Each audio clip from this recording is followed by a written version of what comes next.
গত 14ই জুলাই মাননীয় প্রধানমন্ত্রী যিনি তার সাংবাদিক সম্মেলনে এই ছাত্র এবং শিক্ষকদের যৌক্তিক আন্দোলনকে নিয়ে তিনি যখন কটাক্ষ করেছেন, অসম্মানজনক বক্তব্য রেখেছেন, আমরা কিন্তু বিস্মিত হইনি। কেননা তার কাছে শাসক হিসাবে বা প্রধানমন্ত্রী হিসাবে এবং একটি রাজনৈতিক দলের সভানেত্রী হিসাবে এই ধরনের বক্তব্য আমরা হরহামেশাই শুনে আসছি। এই ধরনের বক্তব্য কারা দেয়? যারা স্বৈর মানসিকতা শুধু সম্পন্ন নয়, যারা নিজেদেরকে ফিউডাল লর্ড বলে মনে করেন, তারাই এই ধরনের বক্তব্য প্রদান করে থাকেন। এবং এই বক্তব্যের কনসিকুয়েন্স আমাদের জাতির উপর কিভাবে পড়ে, ঢাকা বিশ্ববিদ্যালয় সহ পাবলিক বিশ্ববিদ্যালয়গুলোতে আমাদের এই ন্যায্য দাবিতে আন্দোলনকারী ছাত্র এবং চাকরি প্রত্যাশীদের বিরুদ্ধে যে আন্দোলনকে নস্যাৎ করার জন্য যে পেটুয়া বাহিনী দিয়ে নির্মম নিকারজনক আক্রমণ করেছে, সেটি তারা লক্ষ্য করেছেন।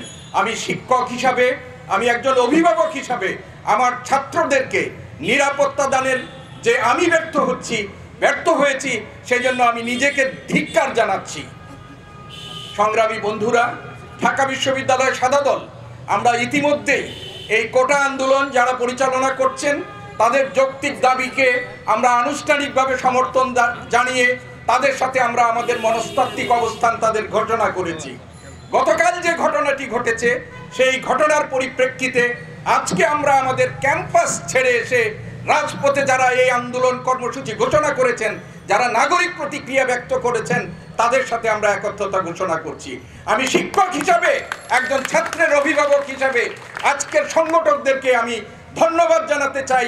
আমার কমিউনিটির পক্ষ থেকে, আমার নিজের পক্ষ থেকে আপনারা যে সাহসী উদ্যোগ নিয়েছেন, আপনি একটু আগে আমার বিপুল বক্তব্য রেখেছেন যে সারা বিশ্ববিদ্যালয়ে ছাত্র সমাজ তাদের ন্যায্য দাবির আদায়ের জন্য যে সমস্ত কর্মসূচিগুলো গ্রহণ করবে, আমরা আপনাদেরকে বিনীতভাবে অনুরোধ করছি আপনারা এই ন্যায্য দাবির প্রতি, আমরা কোনো অন্যায্য দাবির কথা বলছি না, ন্যায্য দাবির প্রতি আপনারা সমর্থন জানাবেন, তাদেরকে এই আন্দোলন কর্মসূচিতে সহযোগিতা করবেন।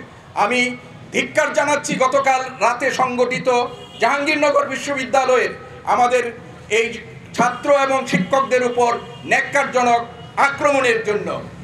ইতিহাস বিভাগের অধ্যাপক এলাহি, লুৎফুল এলাহি, তিনি একজন শহীদ মুক্তিযোদ্ধা পরিবারের সন্তান।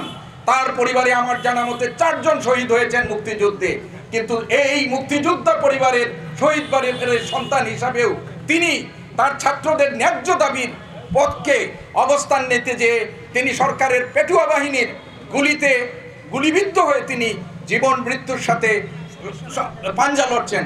আমি আজকে এই বক্তব্য থেকে আমি তার প্রতি শ্রদ্ধা জানাচ্ছি, তাকে আমরা স্যালুট জানাচ্ছি। আমরা যারা পারিনি, তিনি যেটি করেছেন তাকে এই দৃষ্টান্ত অনুসরণ করে আমাদের সহকর্মীরাও এগিয়ে যাবেন সেই প্রত্যাশা করছি। এবং কোটা সংস্কার সহ আমাদের যে সমস্ত গণতন্ত্র পুনরুদ্ধারের ন্যায্য দাবিগুলো নিয়ে এই দেশে আন্দোলন পরিচালিত হচ্ছে, সেই আন্দোলনে যত বাধাই আসুক, পরিশেষে এই আন্দোলন দিন শেষে বিজয়ী হবে সেই আশাবাদ ব্যক্ত করছি। আমাদের ছাত্র এবং শিক্ষকদের উপর যারা আক্রমণ পরিচালনা করছেন তাদেরকে দৃষ্টান্তমূলক শাস্তির আওতায় আনার দাবি জানিয়ে এবং এই যৌক্তিক এবং ন্যায্য দাবির প্রতি আবার সংহতি জানিয়ে এই আজকের সংগঠকদেরকে